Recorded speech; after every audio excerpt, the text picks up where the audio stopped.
Je ne sais pas pourquoi il y a une forme de tabou par rapport à l'entreprise et c'est pour ça que pour moi c'est important que je dise la vérité des 2 côtés et j'aurais aimé sincèrement qu'il y ait quelqu'un pour me parler de la vie de l'entreprise, de sa réalité et pas que des bénéfices, on peut gagner beaucoup d'argent, que tu vas avoir la belle vie, que tu vas être libre.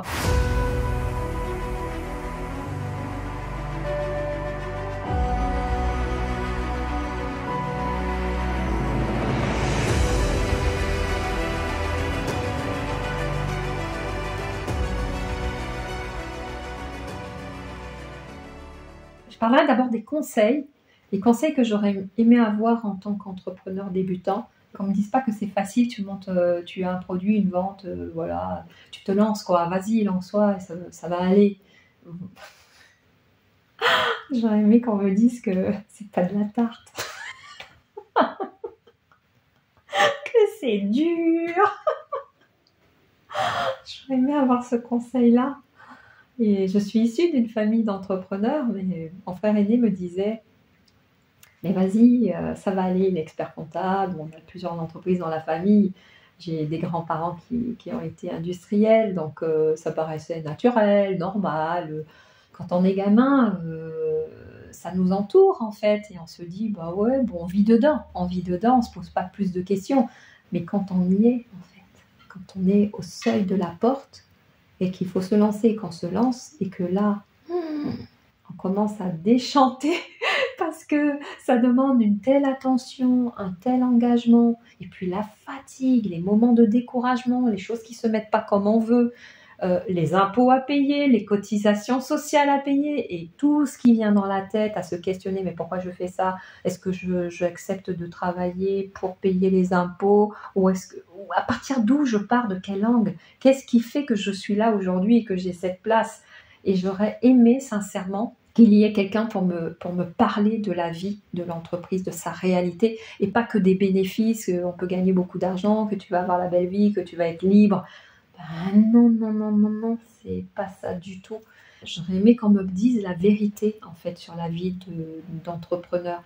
On dit la vérité sur le salariat parce qu'il y a énormément de personnes qui sont dans le salariat, mais je ne sais pas pourquoi il y a une forme de tabou par rapport à l'entreprise et c'est pour ça que pour moi c'est important que je dise la vérité des 2 côtés. L'entreprise, ça apporte beaucoup de liberté, de créativité, de sens à la vie parce que c'est un sens de contribution, de servir la société. C'est très, très bon de sortir ça, de se sentir utile pour des personnes, même je dirais pas seulement l'entreprise, mais les fondations, les associations, comment on peut se sentir utile? Mais on parle souvent que du côté positif et pas du côté où des nuits noires de l'ombre, où on se demande comment on va terminer la fin de mois parce qu'il y a des fournisseurs, à payer, parce qu'on se demande comment on va attirer, les prochains clients parce qu'on n'a rien vu depuis quelques jours, depuis quelques semaines et qu'on sent que la vanne, elle est en train de ralentir et que là, on se dit: «Oh là là là là, si ça rentre pas, ça va devenir la catastrophe». Un coup, on vit bien parce que ça se passe bien et puis après ça se raréfie, l'argent se raréfie, les clients se raréfient, on ne sait plus, le marché a bougé, les clients qu'on avait, ben, ils sont partis ailleurs, ils se sont intéressés à autre chose. Où est-ce qu'on va les chercher? Dans quel endroit? Quel est le canal d'acquisition? Mais c'est quelque chose qui préoccupe un entrepreneur tout le temps, dans sa tête, tout le temps. Cet ajustement permanent pour la simple raison que nous sommes avec du vivant. Un client, il est vivant, il est dans l'émotionnel, il pense, il vit les choses avec ses propres émotions. Donc c'est difficile de figer une réussite en fait en se disant: «Ah ça marche, c'est comme ça». Non, l'entreprise, c'est un équilibre. Il faut être l'image, c'est l'image d'un équilibriste. Je vais marcher sur la corde et voilà, même quand on voit une entreprise qui s'est beaucoup développée, c'est pas dit que ça continue. Combien de cas nous avons vus d'entreprises qui ferment en 1 mois, 2 mois? Ça tient à ça. Et ça, bah, il faut être prêt à l'encaisser, il faut être prêt à l'assumer. Que ça, c'est ce niveau de risque qui existe, qui reste un niveau de risque élevé. Vous partez en vacances 15 jours, 3 semaines, il faut l'avoir organisé, parce que vous ne savez pas au retour comment ça va se passer. Et justement, pour aller au-delà de ça, moi, là où je vous amène, c'est de vous confier à votre être supérieur, on peut l'appeler, certains l'appellent le moi supérieur. c'est vous confier à votre moi supérieur qui voit plus grand et plus large que vous, qui voit aussi l'avenir et qui peut vous guider quand vous avez besoin, par exemple, de prendre des moments de break et de détente, parce qu'on en a besoin. On ne peut pas être à fond la caisse tout le temps comme ça, ce n'est pas possible. Il faut pouvoir équilibrer déjà dans la semaine, dans la journée, mais dans l'année, se retrouver avec soi, être en vacances avec les siens, pouvoir débrancher, parce que sinon on se consume, c'est d'où le terme de burn-out.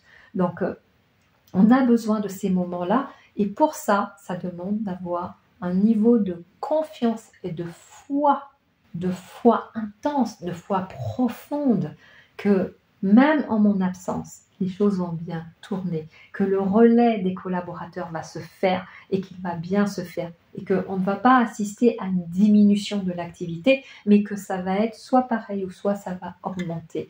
Et ce sont des pas, des challenges importants de pouvoir faire confiance et se dire c'est pas moi qui suis aux commandes, je vais déléguer. Et mamma mia, comment je délègue? J'ai mis tant d'années pour réussir à faire ça, et comment je vais déléguer? J'ai un peu peur, je ne sais pas comment ça va se passer, parce que je pense qu'avec moi ça se passe bien, et ma croyance c'est que si ce sont les autres qui prennent les rênes, ça va mal se passer. Ça demande de dépasser toutes ces fausses croyances et de s'ouvrir, de faire confiance et d'être dans la foi totale tout en étant dans la vigilance et l'accompagnement du déploiement de l'entreprise.